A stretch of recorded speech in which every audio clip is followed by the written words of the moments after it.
I went to Puerto Rico. I was doing some project for Hilton Hotels because I was the troubleshooter for Hilton Hotels 29 years ago, because anytime they were going to lose a management contract, they would send me to troubleshoot and work with the ownership, because I understood the hotel business and the real estate assets.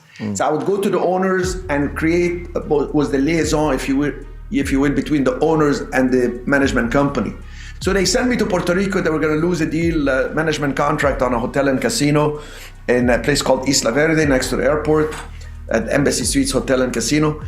And I discovered Old San Juan, that they told me, here's where the cruise ships arrive.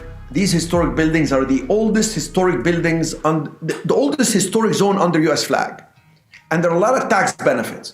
Now, believe it or not, Moshe, none of the people I asked at that time, this is back in, 99 or something, none of them knew what are the tax incentives. I said, what tax incentives? I don't know. I heard there are tax incentives. So I realized this is a gold mine. First of all, it's isolated from the entire United States market. It is the third largest port. So frankly, I went back to California after I finished the project for Hilton. I had left Hilton because I was making so much money in real estate.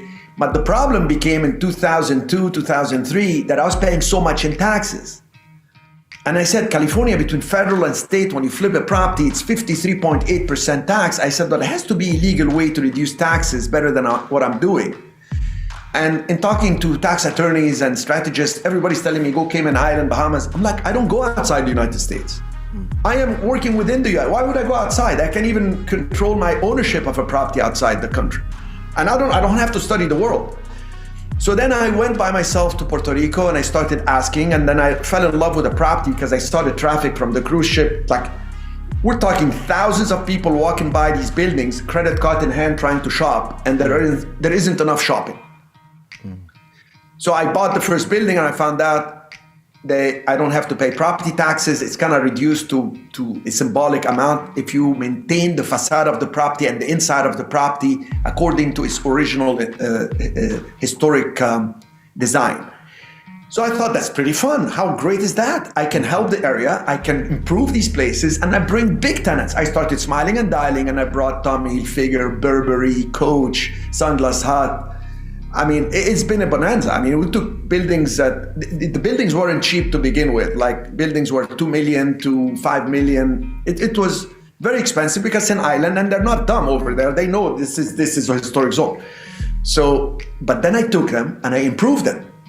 So when I did the first and second deal and I saw the potential and I saw the banks reacting to me pretty well, this is 2004, 5, 6, I started making a killing. I mean, I took buildings that were empty, no tenant downstairs, brought in tenants paying $20,000 a month. Just, you do the math. I mean, we're talking millions upon millions upon millions, and with zero competition and tax incentives. So I took residence there right away in 2005, and it's been my headquarters. Practically all my business is routed through Puerto Rico because that's where I have my team, that's where I have my presence.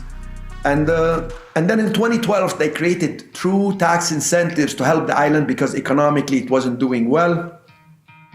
And it's been a bonanza. I mean, we have most billionaires moving there, especially from the Northeast. You know, we chatted previously about that. And it continues to be an incredible place to invest. It's not easy. It's got a lot of challenges. But then what is easy? Nothing is easy. I'm doing rehab in San Francisco. The permitting took a year. I mean, what, do they not want me to remodel a $10 million property? I'm putting $8 million. They're giving me a hard time. You know, but that's... No, but I love that. I love that point. That's super important, right? If you want to be an entrepreneur, you have to know that every day, you're solving problems. It's not going to be easy. It's right. That's the story. And I think of also everybody that I speak to, business successful entrepreneurs, they found something. Right, something that bothered you, right? This 53.5% tax that you're paying in California. You're like, what the hell is this? What am I doing? So, and then you go to Puerto Rico, and Puerto Rico's super interesting because it's super unique, right? So if your business is fungible, let's say you're in finance, you can go. I have friends that moved to Puerto Rico. I was thinking Dorado Beach, There's a Ritz-Carlton there. It's beautiful. You're on the beach, and I think it's federal. So I don't think there's any state tax or Puerto Rico tax, and then the federal tax on income, it's like 4%.